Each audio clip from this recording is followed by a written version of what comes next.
اگر واقعے والے میری جان بخشی کر دیں اور مجھے معاف کر دیں تو میں ایک بات تھوڑی سی تلخ کہنا چاہتا ہوں، اسی میں تو بدنام ہوا ہوں، لیکن کہوں گا کیونکہ آپ سے کوئی لالچ نہیں اور نہ ان ممبر پر بیٹھنے والوں سے کوئی لالچ ہے۔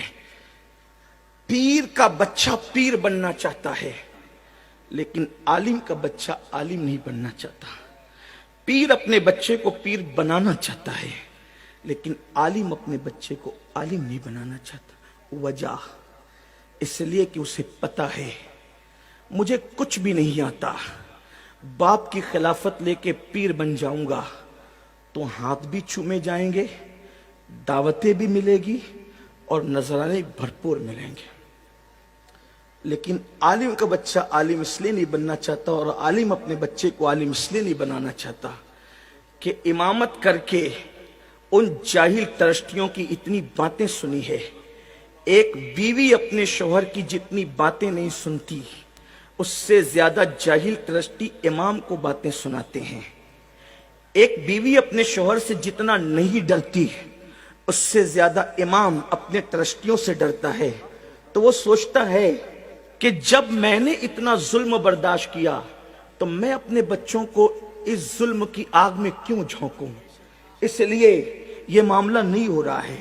واللہ میں اللہ کی قسم کھا کے کہتا ہوں میں کسی پیر کا مخالف نہیں، اس لیے کہ میں کہیں ایک پیر رکھتا ہوں، ایک پیر سے تو مرید ہونے کا شرف حاصل ہے اور درجنوں پیر نے مجھے خلافت اپنے کرم سے دے رکھی ہے، اس لیے اتنے مشائخ رکھتا ہوں۔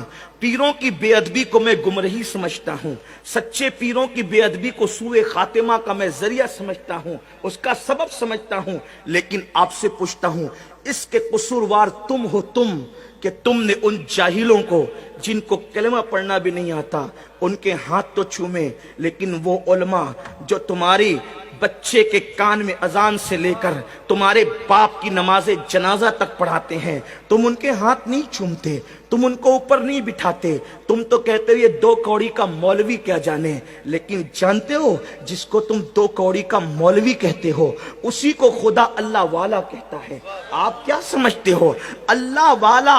آپ جس کو اللہ والا کہیں وہ اللہ والا نہیں ہو سکتا۔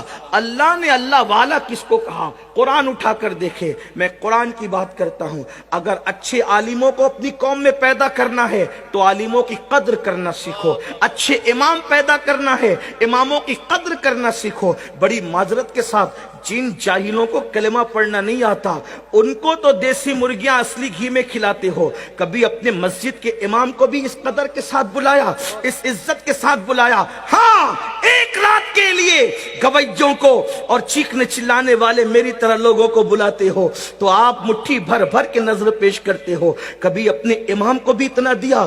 امام تو بیچارہ 5000 8000 میں مر رہا ہے، اس کی آپ مدد نہیں کرتے۔ اگر ترشتیان کے دل چھوٹے ہیں تو کیا مسلمان یہ طے نہیں کر سکتے کہ میں جمعہ پڑھنے جاؤں گا تو اپنے امام کے ہاتھ میں حسب حیثیت 100 روپیہ رکھ سکتا ہوں تو 100، 50 رکھ سکتا ہوں تو 50، 500 رکھ سکتا ہوں تو 500۔ اگر ہر مقتدی امام کے ہاتھ میں جمعہ میں رکھیں تو جتنا اس کو مسجد سے ملتا ہے اس کو 10 گنا زیادہ اپنے مقتدیوں سے ملے گا، اور جب وہ خوشحال رہے گا تو وہ بھی چاہے گا کہ میں اپنے بچے کو اچھا امام بناؤں گا، اپنے بچے کو اچھا عالم بناؤں گا۔ لیکن میرے عزیز آپ ایسا نہیں کرتے تو ہمارے پاس اب اچھے عالم ختم ہو رہے ہیں، اچھے عالموں کا فقدان ہو رہا ہے۔ لوگ نہیں پڑھنا چاہتے، ماں باپ پڑھانا بھی نہیں چاہتے، مگر یاد رکھو علماء کی اگر تم عزت نہیں کرتے، میں یہ نہیں کہہ رہا ہوں کہ پیروں کی نہ کرو، میری بات کا غلط مفہوم نہ لینا، واللہ میں اپنے مشائخ کے پیر تک چومتا ہوں اور میں سمجھتا ہوں کہ اللہ نفل عبادتیں مجھے وہ مرتبہ نہیں دلاتی جو میرے مشائخ کا احترام مجھے مرتبہ دلاتے ہیں۔ میرا عقیدہ اور نظریہ یہ ہے